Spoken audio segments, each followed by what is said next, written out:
and welcome to my demo for FHIR.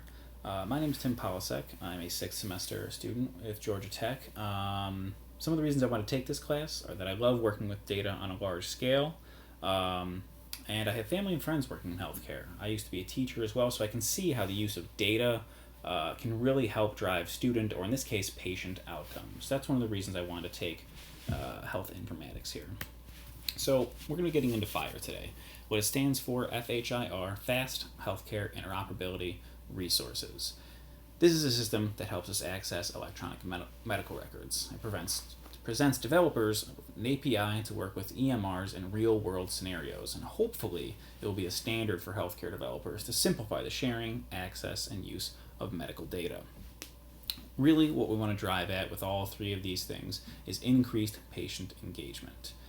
When patients are more engaged in their own healthcare, they ask better questions, they know more about what's going on, they speak to their doctor more often. So that's what we're really driving at with these electronic medical records and FHIR specifically.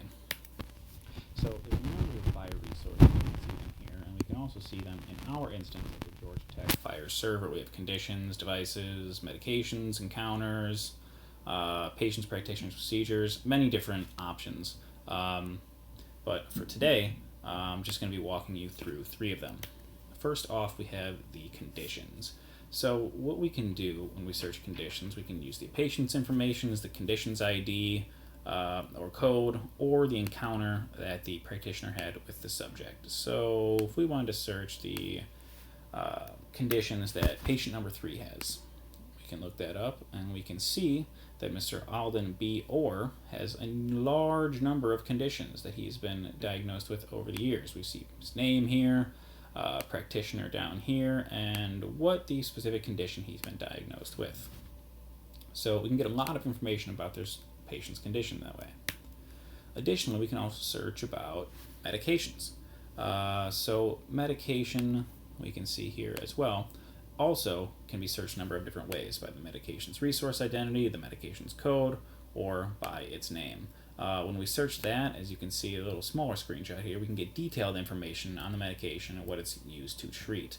The one I searched for in the screenshot here was an influenza medication, an influenza vaccine, in fact. So we'll get a lot of detailed information that way. Additionally, perhaps most usefully, we can search patients. There's a number of ways to search different patients. We see their resource identity, but also we can search by their birth date, their gender, their given name, and we have our favorite patient here, which is Marla Dixon. And we can search her and see that she pops up, and we get a lot of contact, personal information about Marla. We can see where she lives, female, her birth date, and that really brings us to Marla herself. Again, here we see her personal info. We can also search that she has several different conditions, several different chronic conditions, in fact. Bronchitis, type 2 diabetes, hypertension, and I may butcher the name, but coronary arteriosclerosis. We can see for these conditions, her practitioners have put her on several different medications, which I'm not going to attempt to pronounce for fear of getting them so wrong. But over the number of encounters that she's had 3 different encounters with her practitioner, they've made a number of observations about her height, her weight, heart rate, BP diastolic. There was also several other different observations in there, BP systolic, different lab tests that have been done with her. Too many to list here. We can also see her practitioner and what that practitioner's ID number is as well. So finally, moving past Marla, we can see that FHIR is a very useful tool. Its biggest thing is promote increased patient engagement with their own medical records. Again, better patients means better care. In terms of high tech, we can see that it's a big part of the meaningful use stage 3. There's a lot of vendor-specific interoperability issues, and FHIR is the only open source API available, so that means FHIR is likely to become the standard for EMR sharing. And a lot of that could happen through Smart on FHIR, which allows the development of healthcare apps that can control user identity and data access control, which we'll be getting into more later in the semester.